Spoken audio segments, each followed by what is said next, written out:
Growing grass beneath large shade trees is tough. Not only is it tough for the grass to grow in the shade conditions underneath the tree, but the competition of the turf grass roots and the tree roots really isn't a good thing. So what do you do when you want to grow something beneath trees and you want to do something creative? Well, the first thing to do is to remember that pruning the tree in order to allow greater sunlight penetration to the ground below is not necessarily the best thing that you can do for your tree. Not only can it compromise the structural integrity of the tree, but you can affect the overall health of the tree. So instead, do something really creative like planting a ground cover. Here we have a periwinkle, sometimes called Vinca minor, beneath this tree. Let's look at some other options of what you can do beneath trees.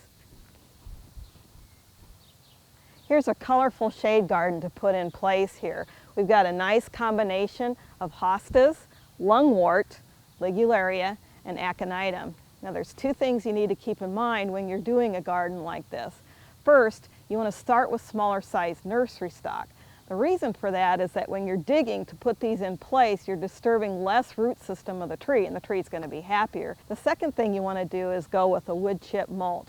Wood chip mulch actually keeps roots cooler, and it also keeps the root zone a little moister than a rock mulch would. It also decays, so it adds something to the soil as the decaying process occurs. You want to stay away from the rock mulches that can actually make the tree roots hotter.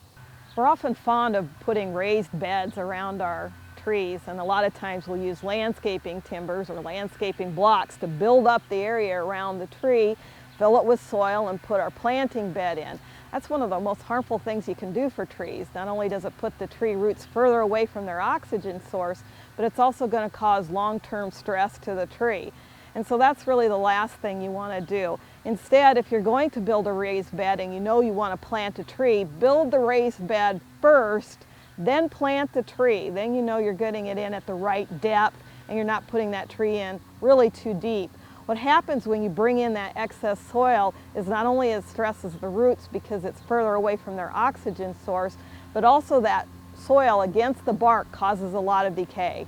Smaller sized nursery stock will also help to keep that disturbance to the roots at a minimum. And then once those go in place, you'll allow those to grow out and fill in as you need them to.